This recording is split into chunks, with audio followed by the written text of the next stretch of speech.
साथियों नमस्कार। हिंदी एजुकेशन में आपका स्वागत है। मैं सुनील कुमार। आज हम महत्वपूर्ण क्वेश्चंस लेकर आए हुए हैं और ये सारे क्वेश्चंस आपके लिए बहुत महत्वपूर्ण है। ये समझ लीजिए ये प्रीवियस ईयर का सबसे महत्वपूर्ण प्रीवियस ईयर क्वेश्चंस है और आपकी परीक्षाओं में ये प्रश्न उठाए जा सकते हैं, इसलिए आपके सामने मैं लेकर आया हूँ।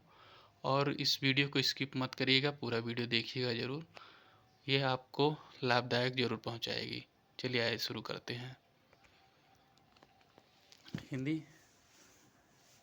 हिंदी साहित्य के 700 से 1400 ईसा, एक मिनट थोड़ा सा नीचे कर लेते हैं, आपको भी दिखाई देगा अच्छे से।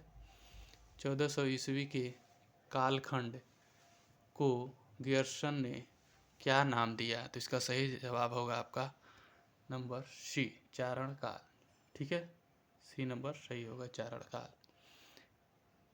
आगे चलते हैं। इसकी व्याख्याएं नहीं देखेंगे क्योंकि वीडियो लंबी हो जाएगी। आगे चलते हैं। दैतावाद किस आचार्य द्वारा परिवर्तित संप्रदाय है? तो इसका सही जवाब होगा आपका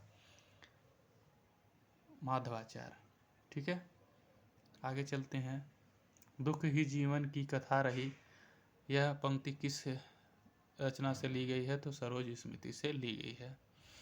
आगे चलते हैं। भाषा बहुत परिष्कृत और परिमार्जित न होने पर भी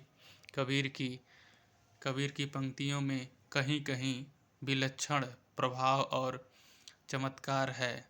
प्रतिभा उनमें प्रखर थी, इसमें संदेह नहीं।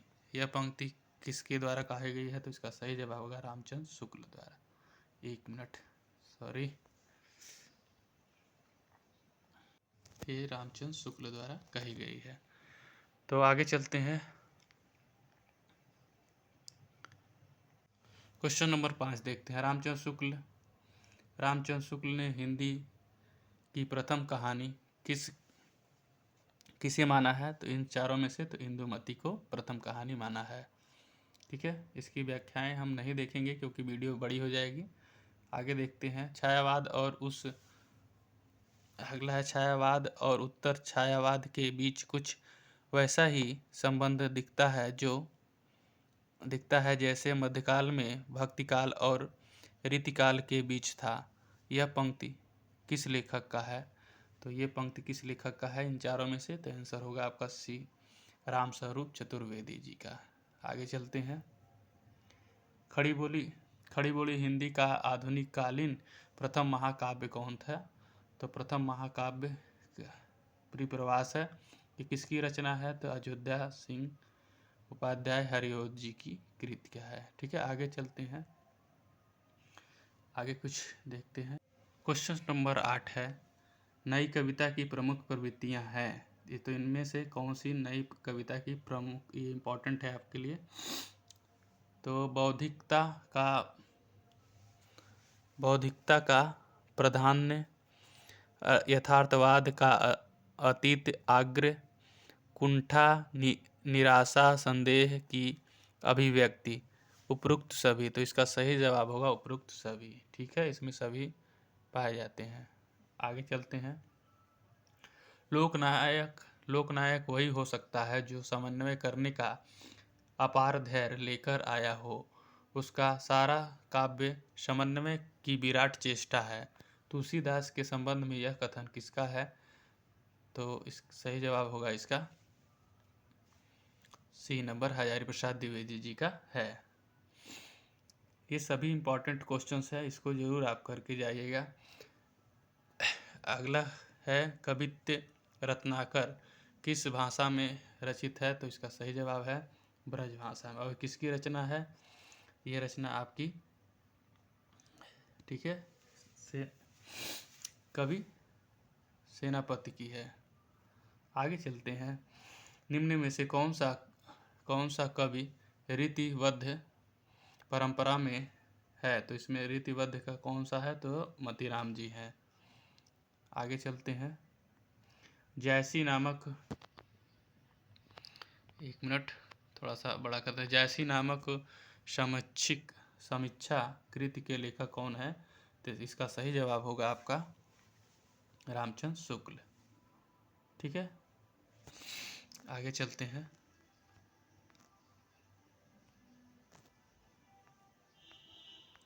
आगे अगर ये वीडियो आपको अच्छी लग रही हो तो लाइक शेयर ज़रूर करेंगे और कमेंट्स ज़रूर करेंगे कि आगे मैं आपके लिए कुछ महत्वपूर्ण क्वेश्चन लेकर आ सकूं। चलिए, आपका मोटिवेशन ही, आपका लाइक ही मोटिवेशन है और सब्सक्राइब का। आप जितना लोग सब्सक्राइब करेंगे आएंगे हमारे चैनल पर हिंदी एजुकेशन पर, उतना ही आपको अच्छी से अच्छी वीडियो मैं उपलब्ध कराऊंगा। आगे देखते हैं विख्यात जीवन।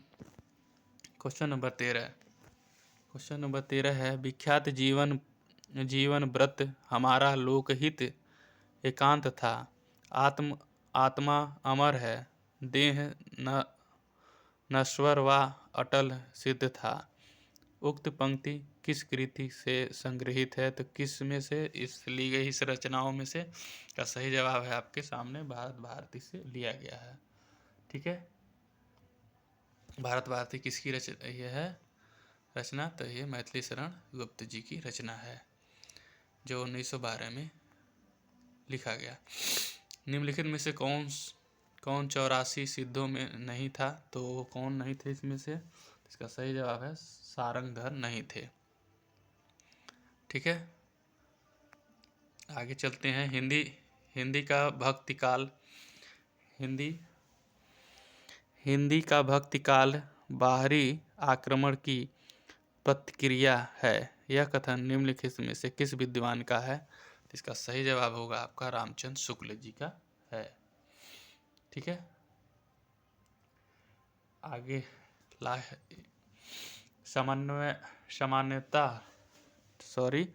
समांतर कहानी के प्रवक्ता कौन है? तो इसका सही जवाब होगा आपका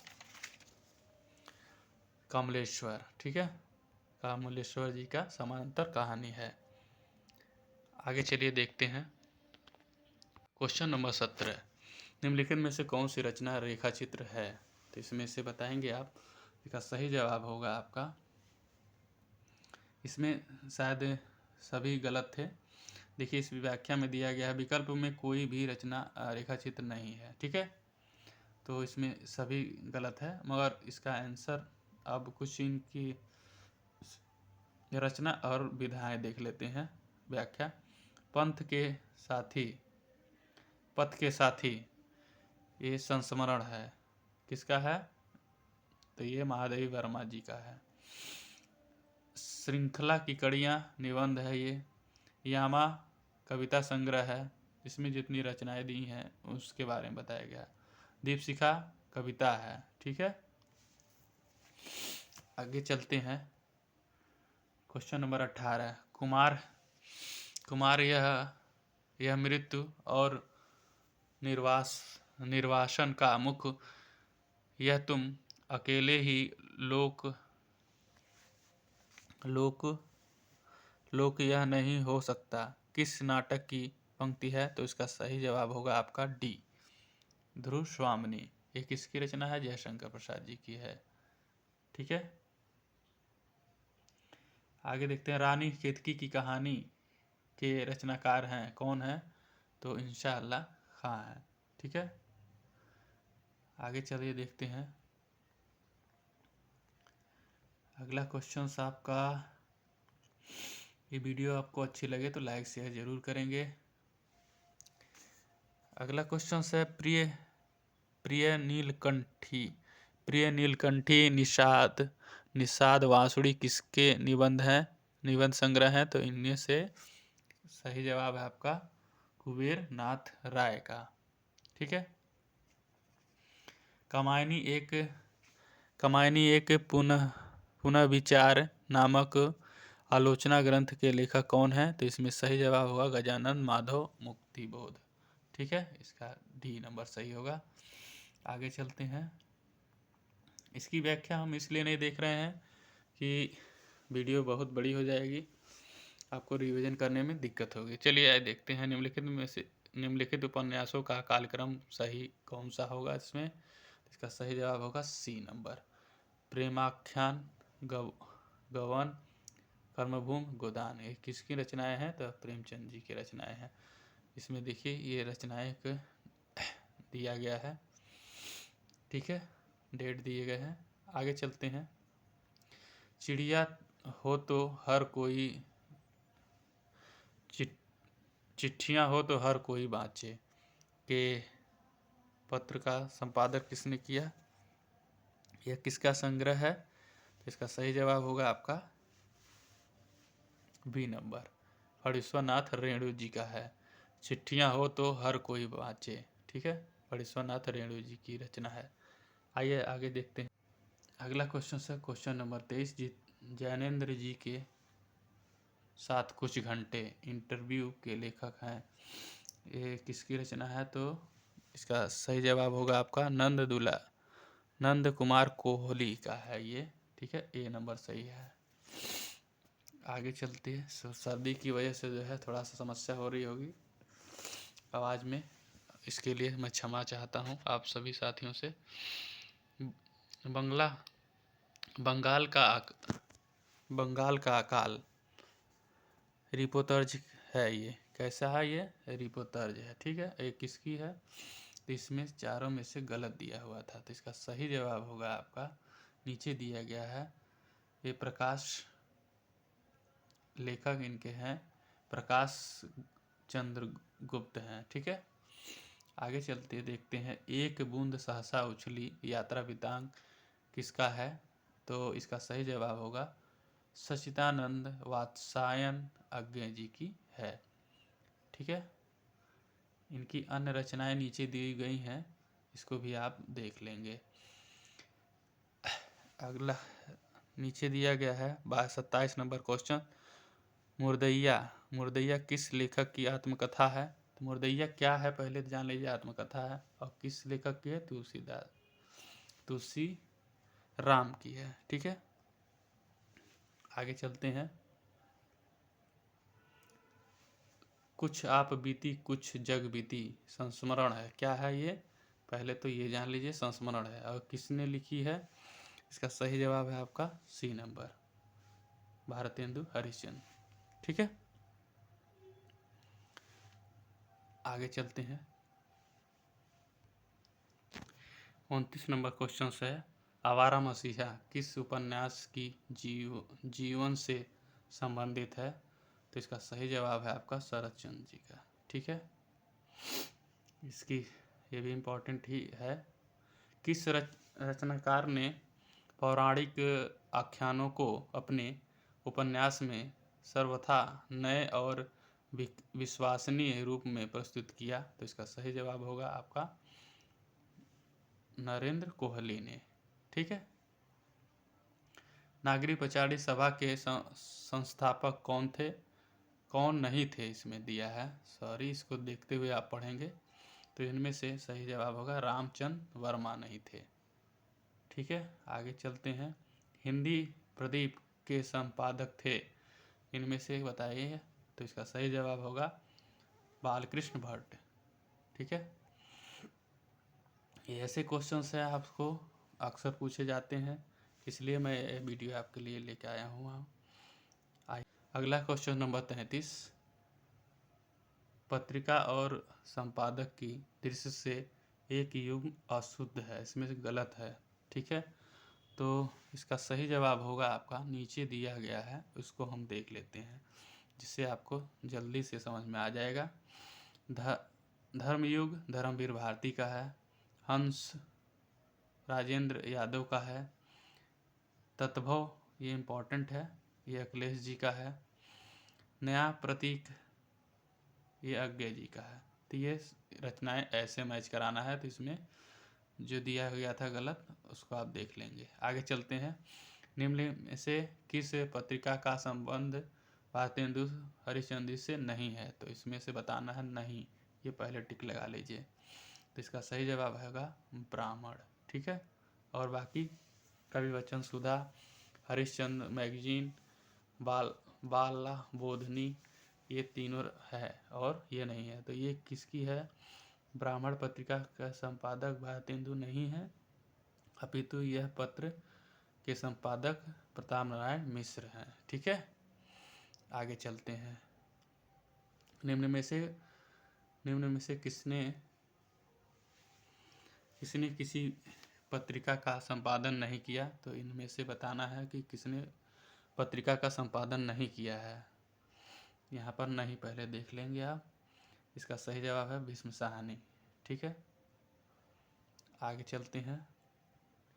सरस्वती पत्रिका का प्रकाशन वर्ष क्या है? तो यहाँ पर देखिए लगाएंगे आंसर 1900। ठीक है, आगे चलते हैं। हिंदी नवजीवन साप्ताहिक का प्रकाशन कहाँ से आरंभ हुआ? तो इसका सही जवाब होगा आपका 37 नंबर।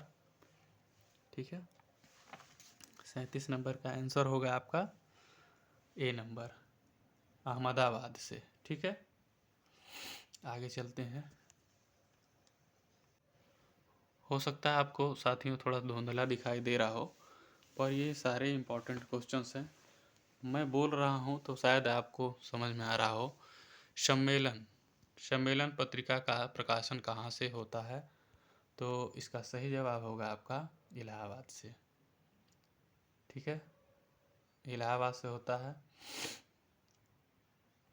आगे चलिए देखते हैं। ब्राह्मण पत्रिका के संपादक कौन थे? देखिए यहाँ पर वो क्वेश्चन आ भी गया, तो ये प्रताप नारायण मिश्र जी हैं।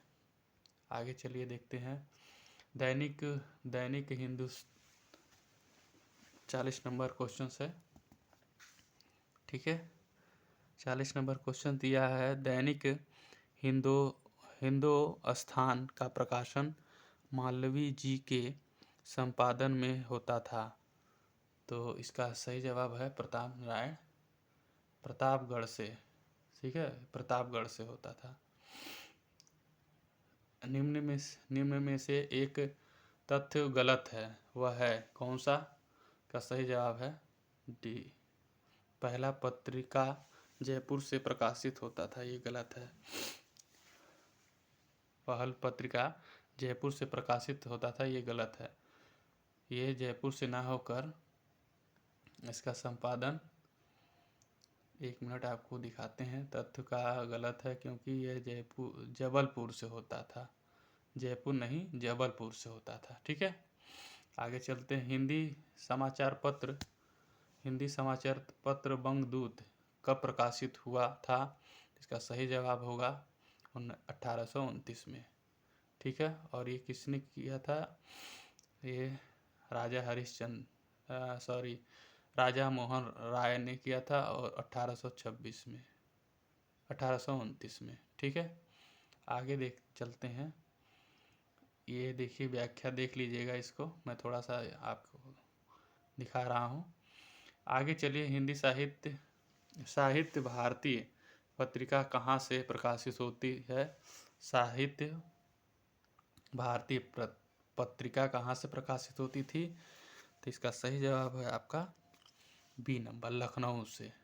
ठीक है, साहित्य भारती पत्रिका लखनऊ से। चलिए आगे देखिए क्वेश्चन नंबर 44। हिंदी की कालजयी पत्रिका हंस के संस्थापक का नाम है? तो इसका सही जवाब होगा आपका बी नंबर, प्रेमचंद। ठीक है, हंस पत्रिका 1930 में यह मासिक पत्रिका थी, बनारस से प्रकाशित होता था। ठीक है, आगे चलिए देखते हैं। हिंदी भाषा की मासिक प्रमुख पत्रिका वागवर्थ कहाँ से प्रकाशित होती थी? इसका सही जवाब है कलकत्ता से। ठीक है, आगे चलते हैं। काव्य शोभा करांत धर्मा अलंकार प्रच्छते अलंकार की यह परिभाषा किसकी है? तो इसका सही जवाब है आपका ए नंबर, आचार्य दंडी की। इसकी कुछ व्याख्या है, वो आप देख लीजिएगा। वीडियो लंबी हो जाएगी, इसलिए मैं जल्दी से जल्दी आपको रिवीजन करा रहा हूँ। वीडियो अच्छी लगे तो लाइक शेयर जरूर करेंगे। रस निष्पत्ति की विवेचना में भावकत्व और भोजकत्व की कल्पना किस आचार्य ने की है? तो इसका सही जवाब होगा आपका भट्टनायक ने। आगे चलते हैं। तदोतो तदोत्सो शब्दार्थो समूढ़ा वनलंकृत पुनः क्वापि किसका काव्य लक्षण है? तो इसका सही जवाब है आपका मम्मट का है। ठीक है, ये क्वेश्चंस आपको पूछे जा सकते हैं, इसलिए हम इसको जल्दी से जल्दी रिवीजन करा रहे हैं। चलिए देखते हैं। आप अगर कमेंट्स करेंगे तो इसको व्याख्या सहित हम इस वीडियो को रखेंगे। भट्टनायक का भुक्तिवाद किस दर्शक पर आधारित है? तो इसका सही जवाब होगा आपका डी, संख्या दर्शक। ठीक है, आगे चलते हैं। रसोवैशाह को अपनी परिचर्चा की किस आचार्य ने सम्मिलित किया? तो इसका सही जवाब होगा आपका आचार्य विश्वनाथ ने।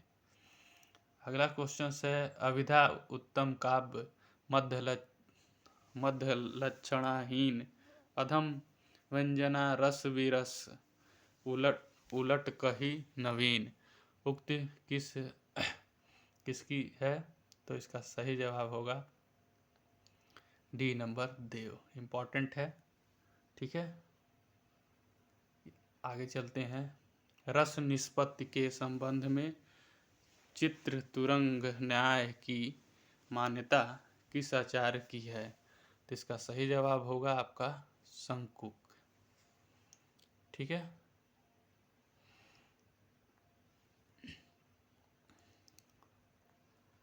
आचार्य कुंतक ने वक्रोक्ति के कितने भेद माने हैं? तो इसका सही जवाब होगा 6। किस छंद में 12 और 7 की यति से कुल 19 मात्राएं होती हैं? तो इसका सही जवाब होगा आपका 54 नंबर। इसका सही जवाब है 12। ठीक है, किस छंद में 12 और 7 की यति से कुल 19 मात्राएं होती हैं? तो 12वें। ठीक है, आगे चलते हैं। Question number 55। ये प्रश्न उत्तरी और ये आपके सामने जो समझ लेकर आया हूँ, आपको वीडियो कैसा लगा कमेंट्स करेंगे। और चलिए आइए देखते हैं। रीति संप्रदाय के संबंधित काव्य शास्त्रीय ग्रंथ हैं, तो इसमें कौन सा सही होगा? इसका सही जवाब है ए और बी दोनों सही होगा, ए और डी। ठीक है, इसके अनुसार आगे चलते हैं। निम्न में से कौन सा वर्णिक छंद है? तो इसमें वर्णिक छंद कौन सा है? तो इसका सही जवाब है उपेक्षिद्र वज्रदा वज्र। वक्रोत के विरोध आचार्य हैं। वक्रोत के विरोध आचार्य हैं कौन इसमें से? का सही जवाब है विश्वनाथ। डी नंबर सही है। आचार्य भरत मुनि ने गुणों की संख्या कितनी मानी है? तो इसका सही जवाब होगा आपका 10। ठीक है, इसकी व्याख्या हम कराते हैं जब आप कमेंट्स करेंगे तब। अगला क्वेश्चन देखते हैं। केशव कहीं ना जाए कहिए देखत तब रचना विचित्र अति समूझी मन ही मन रही। यह उक्ति उदाहरण में किस रस की अभिव्यक्ति है? तो इसका सही जवाब होगा आपका अद्भुत, अद्भुत्य। आगे चलते हैं।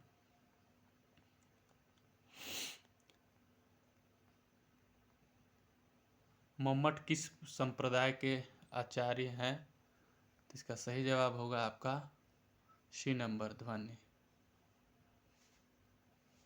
ठीक है, मम्मट किस संप्रदाय के आचार्य हैं? तो इसका सही जवाब है ध्वनि। आगे चलते हैं। निम्न में से कौन सी व्यंजन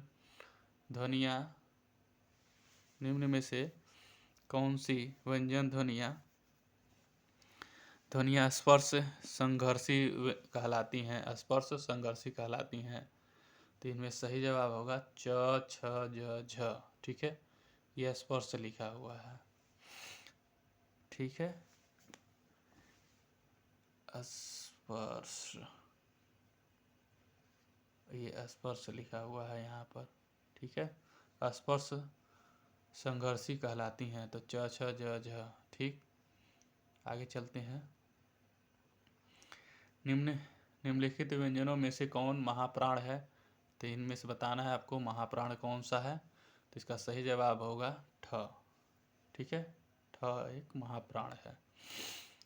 कामता प्रसाद गुरु ने ब्रह्म संप्रदाय के अनुसार व्यंजनों के कितने भेद माने हैं? तो इसका सही जवाब होगा आपका 4। आगे चलते हैं। पुराने हिंदी ग्रंथ के लेखक कौन है? तो इसका सही जवाब होगा चंद्रघर शर्मा गुलेरी। आगे चलते हैं। ये वीडियो आपके सिलेबस के अनुसार है और ये सिलेबस पर ही आधारित है और महत्वपूर्ण क्वेश्चंस हैं। चलिए देखते हैं। निम्नलिखित में से कौन सी पश्चिमी हिंदी की बोली नहीं है? तो इसमें से देखना है नहीं। आप पहले नहीं पर टिक लगा लेंगे। इसका सही जवाब है डोंगरी। ठीक है, पश्चिमी हिंदी के अंतर्गत नहीं आती है। और बाकी ब्रज, कनौजी और बांगरू आती है। आगे चलते हैं। खड़ी बोली का पहला प्रयोग किसके द्वारा किया गया? तो इसका सही जवाब होगा आपका लल्लू लाल। ठीक है, पहला प्रयोग। आगे चलते हैं। उच्चारण की दृष्टि से वह ध्वनि है, वह ध्वनि उच्चारण की दृष्टि से क्या है? इसमें से इन चारों में से सही जवाब होगा दंतोष्ठ। ठीक है, आगे चलते हैं। निम्न में से कौन कृदंत अव्यय का एक प्रकार नहीं है? इसमें पहले तो नहीं पर टिक लगा लेंगे और इसमें देखना है कौन नहीं है। तो भूतकालीन कृदंत नहीं है। ठीक है, आगे चलते हैं। 66 अंक का केंद्रीय हिंदी निर्देशालय के अनुसार मानक उच्चारण होगा। तो इसका 66 कैसे लिखाएगा ये देखना है इसमें। तो इसका सही जवाब होगा आपका डी नंबर 66। ठीक है, आगे चलते हैं। क्वेश्चन नंबर 70 पर हिंदी की अग्र अवृत्ताकार समवृत्त स्वर ध्वनि है। तो इसमें देखना है, ये इम्पोर्टेंट है। हिंदी की अग्र वृत्ताकार और समवृत्त स्वर कौन सी ध्वनि है? तो इसका सही जवाब है ई। ठीक है, इम्पोर्टेंट है। आगे चलिए देखते हैं। हिंदी शुद्ध वर्तनी वाले शब्द का चयन करना है इसमें से। तो इसका सही शुद्ध वर्तनी क्या लिखा है? प्रागैतिहासिक ऐसे लिखाएगा। ठीक है, आगे चलते हैं। पूर्वी हिंदी की बोलियों का विकास हुआ है। तो पूर्वी हिंदी की बोलियों का विकास हुआ है, कैसे हुआ है? तो इसका सही जवाब होगा अर्धमागधी अपभ्रंश से। हिंदी की ओष्ठ व्यंजन ध्वनि है, इसमें से देखना है। तो इसका सही जवाब है भ। ठीक है, निम्न में से इकारांत संज्ञा यानी स्त्री नहीं है। इसमें पहले तो नहीं पर आप टिक करेंगे, उसके बाद आंसर लगाएंगे। इसका सही जवाब है पहिया। इसमें से स्त्रीलिंग नहीं है, ये पहिया स्त्रीलिंग नहीं है। नदी, उदासी और टोपी ये स्त्रीलिंग है। आगे चलिए देखते हैं। निम्नलिखित में से हिंदी की कंठ ध्वनि है, कौन सी कंठ ध्वनि है? इसमें से देखना है। क्या सही जवाब है ह। एक कंठ ध्वनि है। अगला है स्थिर। स्थिर शब्द का पर्याय होगा। स्थिर शब्द का पर्याय होगा। इसका सही जवाब होगा सी, अड़िंग। ठीक है, आगे चलिए देखते हैं। वीडियो आपको अच्छी लग रही हो तो लाइक शेयर जरूर करेंगे, आपसे निवेदन है हाथ जोड़ के। चलिए आइए देखते हैं। सीता की खोज के लिए हनुमान को अगाध सागर को पार करने के लिए पुल से नहीं आकाश मार्ग से जाना पढ़ा था। उक्त वाक्यों में से विशेष्य का चयन कीजिए। इसका सही जवाब होगा सागर। ठीक है। निम्न में से शुद्ध वाक्य है, इसमें शुद्ध वाक्य देखना है, तो इसका शुद्ध वाक्य है केरल अहिंदी भाषी प्रांत है। ठीक है, इसमें शुद्ध वाक्य है। आगे चलिए देखते हैं। जिस समास में सब पद अथवा उनका समाहार प्रधान रहता है उसे क्या कहते हैं? तो इसका सही जवाब होगा आपका द्वंद्व समास। द्वंद्व समास। आगे चलिए देखते हैं, इसकी व्याख्या देखिए दिया गया है इसमें, आप इसको देख लेंगे। आगे चलिए, क्रिया के उस रूपांतर को क्या कहते हैं जिसमें उनके कार्य व्यापार के समय और उनकी पूर्ण अथवा अपूर्ण अवस्था का बोध हो? ठीक है, क्या कहते हैं? इसका सही जवाब होगा आपका, आइए चलिए देख लेते हैं यहीं पर ही। और ये वीडियो ज़रूर आप अपने भाइयों तक ज़रूर शेयर करिएगा। तो इसका सही जवाब है काल। ठीक है, थोड़ा सर्दी हुई है, मौसम चेंज हो रहा है, इसलिए जो है तबीयत ठीक नहीं है, सर्दी जुकाम है। फिर भी आपके लिए मैं वीडियो लेकर आया हूँ, इसलिए आप ज़रूर, लाइक तो बनता है साथियों। दूसरा, एक तो हम ये 12 बजे वीडियो बना रहे हैं रात को। दूसरा लड़का कहाँ गया वाक्य में दूसरा किस प्रकार का विशेषण है? इसका सही जवाब है आपका क्रमवाचक विशेषण। सभी साथियों से निवेदन है कि लाइक शेयर जरूर करेंगे। अगला क्वेश्चन से निम्नलिखित शब्दों में फारसी भाषा का शब्द है। इसका सही जवाब होगा आपका चश्मा। चश्मा जो है फारसी भाषा का है। ये निश्चित रूप से क्वेश्चंस ऐसे हैं कि आपकी परीक्षा में यहाँ से क्वेश्चंस जरूर पुटअप होंगे, और चाहे वो कितनी भी जल्दी आयोग पेपर करा ले, यूपी टीजीटी पीजीटी, यहाँ से क्वेश्चन जरूर पूछा जाएगा। तो इसको स्किप मत करिएगा, पूरा वीडियो देखिएगा। अगला है अनंग। अनंग शब्द में कौन सा उपसर्ग है? इसका सही जवाब होगा आपका बी नंबर, अन्न। ठीक है, आगे चलिए देखते हैं। कहीं कहीं पे थोड़ा सा पिक्चर जो है धुंधला आ गया है, उसको आप थोड़ा सा क्षमा चाहता हूँ आप सभी साथियों से। निम्न में से कौन सा शब्द स्त्रीलिंग है? तो इसमें से देखना है कौन सा स्त्रीलिंग है। हाथी दिया है इसमें, मोती, पानी, नकेल। तो इसका सही जवाब है स्त्रीलिंग नकेल है। ठीक है, और बाकी सब पुल्लिंग है, यहाँ पर दिया हुआ है। आगे चलिए देखते हैं। गुल्लर का फूल होना मुहावरे का अर्थ है। इसका सही जवाब है दुर्लभ होना। प्रतियुक्त पत्र। प्रतियुक्त पत्र शब्द में प्रयुक्त उपसर्ग है। इसका सही जवाब होगा आपका बी नंबर, प्रति।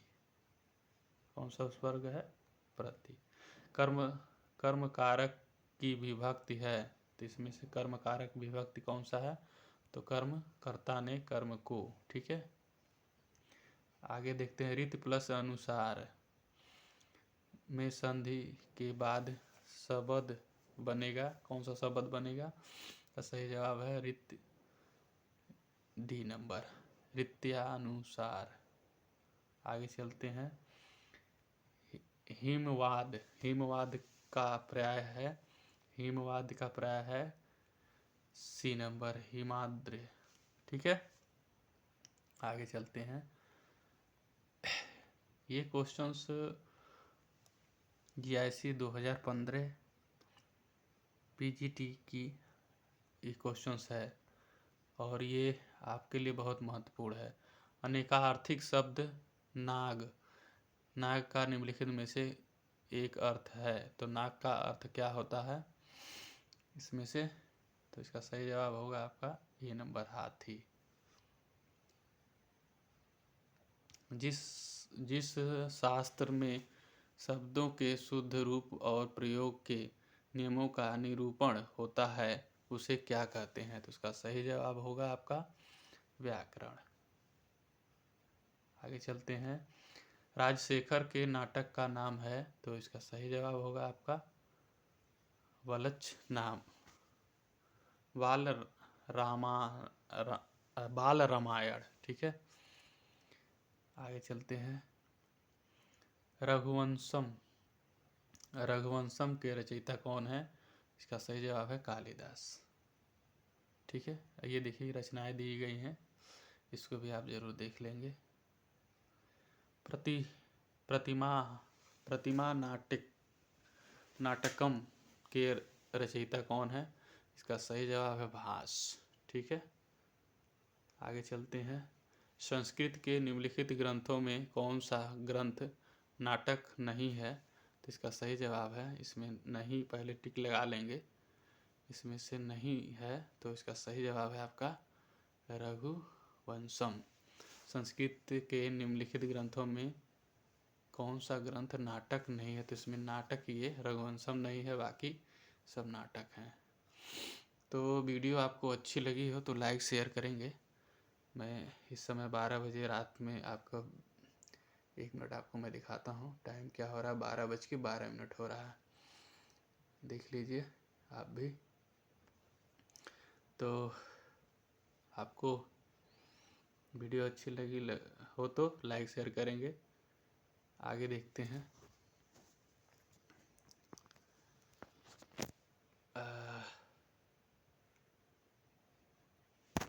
कुछ बड़ा कर लेते हैं इसको। मुद्रा राक्षस किसकी नाटक की कृति है? तो इसका सही जवाब है विशाख दत्त का। ठीक है, मुद्रा था किसके है? मुद्रा राक्षस किसका है? विशाख दत्त। कौन सी रचना कालिदास की नहीं है? तो इसमें से देखना है, तो इसका सही जवाब होगा बुद्धचरित नहीं है। बुद्धचरित किसकी रचना है? तो ये अश्वघोष की रचना है। आगे चलते देखते हैं कौन सा नाटक भास का नहीं है इसमें। फिर देखिए नहीं पूछा है, तो इसका मुद्रा राक्षस नहीं है, क्योंकि हमने अभी देख लिया। अब बाकी रचनाएं इनकी है। कौन सी कृति भभूति की नहीं है? देखिए इसमें पूछा फिर नहीं, तो इसका सही जवाब है कपूर मंजरी। कपूर मंजरी किसका है?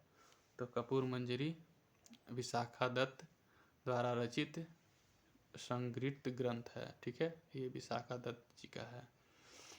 आगे देखते हैं। संस्कृत का महाकाव्य कुमार संभवम किसकी रचना है? तो इसका सही जवाब है आपका कालिदास की रचना है। ये देखिए सब रचनाएं दी हुई हैं। मनोविकार सूचक शब्दों, वाक्यांशों तथा वाक्यों के अंतर में किस चिन्ह का प्रयोग होता है?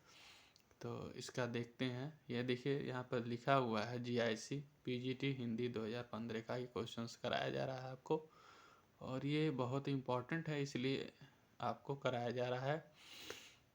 आंसर ही आंसर बताया जा रहा है, तो इसका सही जवाब होगा आपका विस्मोद विस्मय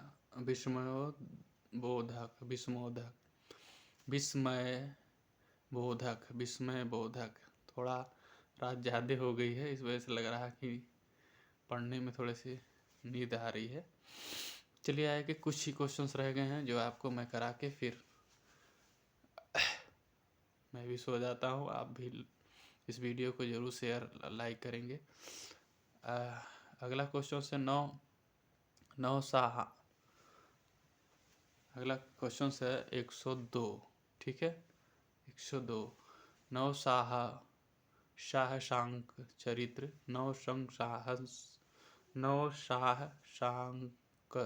शांक चरित्र चंपू कृति के रचनाकार हैं।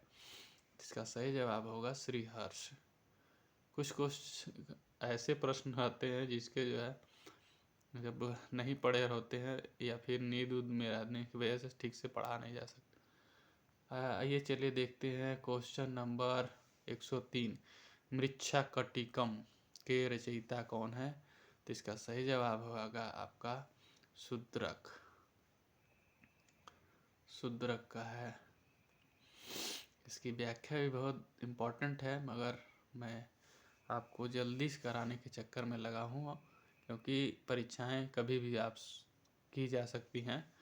तो इसको ज़रूर आप करके जाएंगे तो बहुत से क्वेश्चंस आपको मिल जाएंगे। भास की रचना है, इसमें से देखना है। तो भास की रचना इसमें से सही जवाब होगा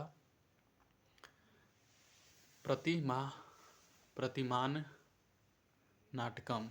ठीक है, प्रतिमान नाटकम। ये कुछ व्याख्याएं दी हैं।